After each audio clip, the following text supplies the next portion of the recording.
Alrighty, welcome back to another Brainstream where we talk about the future of computers and the future of humans, actually. I'm Avram, for those of you who don't know.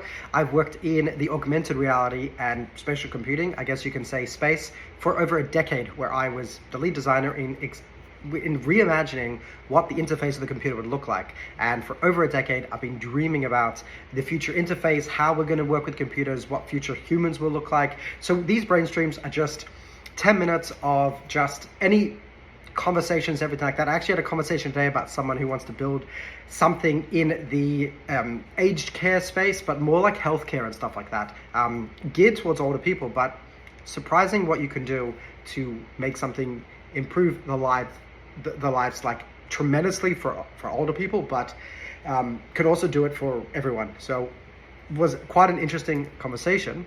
But I want to actually finish. So it's things like that where like I have cool conversations and I bring them in over here, projects, products, things like that.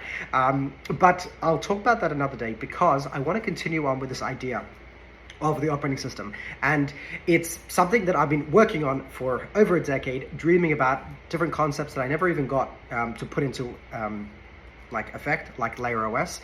The 3 Ps, which I talked about in the last video, was something that we actually prototyped and implemented into the meta glasses. But it's like things like that, things like Mercury OS, which Jason has designed. And there's definitely other ones that I've watched and read and been influenced over the past years.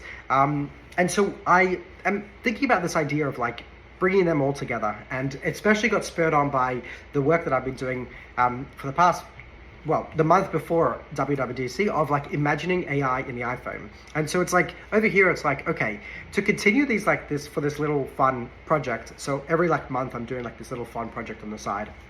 And I was doing Tesla, but paused that for WWDC for the iPhone AI because there was a time crunch because it was June 10th and I had to do it for the 30 days before it. And since then, looking at what Apple actually bought out, I was like, oh, there's so much more to be done. Like Apple missed quite a few things, or let's say laid the groundwork for future potential. Some things that I looked at that like my designs could be improved. And like now I've got Apple's design language and I can see Apple's thought process being a little bit more fleshed out. Okay, and now I can fine tune my ideas and also see how they can be brought in and maybe even improve them looking at ways that Apple has used them. So there was that idea, but then it was like, one second, why stick with just Apple when I could go back into the whole operating system of what I've been doing for over a decade? So it makes sense, but it's a much bigger idea. So I'm tossing up between them. I think for the Apple one, it's just more fun and it's something that I can easily do on the side. Like it's not something that I have to sit down and spend too much time on, but this operating system is going to be a labor of love. So I think I'll be alternating, or something's going to be happening on the back end, because I am going to be putting a lot of work into this operating system, because we all know that we are going to be going beyond the desktop metaphor. We are going to be in a post-app world, and bringing them all together in this spatial way, but also understanding we're going to use the power of AI, generative AI. We're going to use the power of personal assistants, conversation, voice, the idea of like bringing VUI into it, voice user interfaces, where it's not just GUI, the graphic user interface, they're marrying them together, because up until now, this 2D little portal that we have into this digital world has been 95% GUI. It's been all about the visuals, and you'll use the microphone, you'll speak to it, so you'll interact with your voice very, very rarely, up until the last couple of years with like maybe Siri, you do here and there. But most of people that I've seen use, I hardly ever see people actually use their voice assistants, which I think is going to change now with things like ChatGPT. But even then, I'm so surprised of like how many people actually use the voice transcription function of it, and even the conversation. I use the voice transcription myself tremendously, and for me that's a huge inspiration. And looking at how, I want to say powerful, but like this is the ground floor of what we have now. It's only going to get better, and just understanding of what that can become. And then looking at what they have, they've got voice transcription, but they've also got like a conversation thing. I don't particularly like that because it doesn't allow me to think, because the voice would just interrupt my thoughts. And I've tried to train it and say, wait until I say you can continue. Like, I want to be able to do something like this, right? Right now I'm having a conversation with you guys, the audience. but I want to have this conversation with my own personal assistant to help improve myself. And in a way, I explained it in a certain way. The operating system of the future is the personal assistant. The way that you interact with your device, it's going to be spatial, but it's almost in a way that you can think of. When I say personal assistant, I'm really saying a digital version of yourself. What does that mean? Everyone's personal assistant will soon be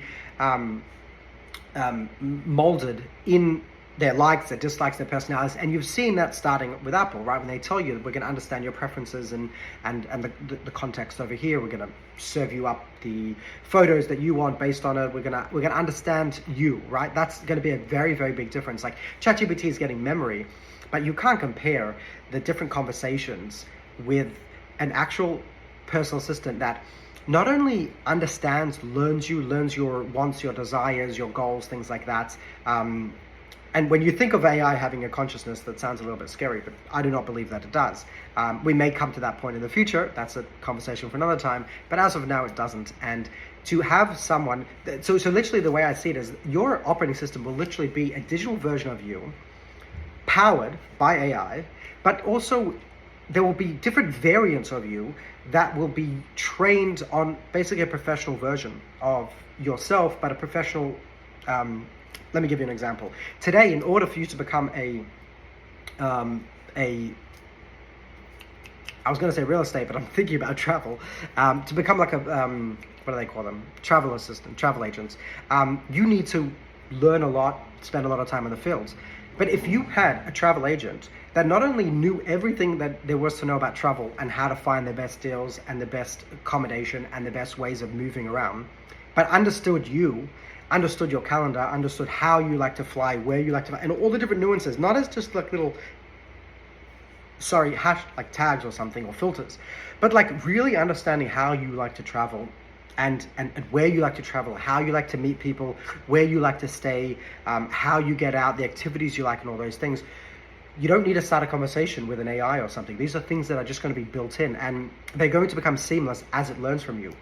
You're going to have versions of yourself that are going to be professional therapists, professional secretaries, professional, like we said, travel agents, real estate agents, insurance broker, like stock market analysts. You will have a version of yourself that will be supercharged, that you will have access to 24/7.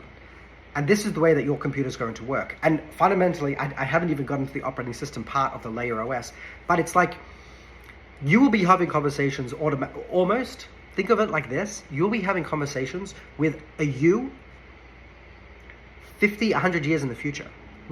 You see all these things where people are like, oh, if you could go back in time and speak to a 25-year-old, what would you give them based on all the knowledge and that you know nowadays? Imagine if you had that at your fingertips, that you had access to you supercharged with all the level of AI, with all the knowledge of the human repertoire of knowledge. And specifically had different variants that could help you out in a pinch when you're working on or trying different things.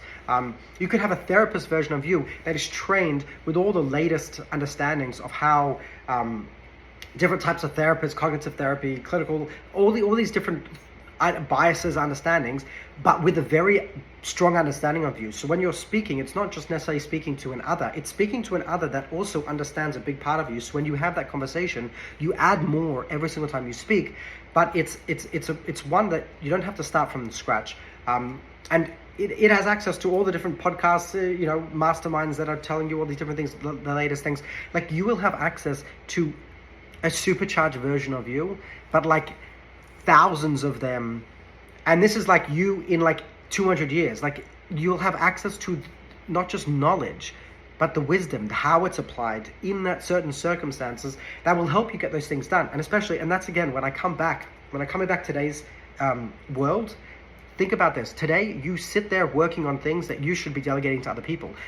In just a few years, you will be delegating that to your own AI, the AI of you that is supercharged in those areas. And you will only become more powerful, more wise, more productive. And we'll be able to create more, and we'll get faster to this world of abundance where everybody will be able to start leveraging, building companies, and we'll be building on top of each other. We're going to be able to build a world. This is the optimist in me. We'll be building a world where no one will be wanting for something, and the idea of needing to have a career to have a sense of self will be gone. We'll have to find how have a sense of self beyond that, and that's the next challenge. But for that, I'll see you guys in the future.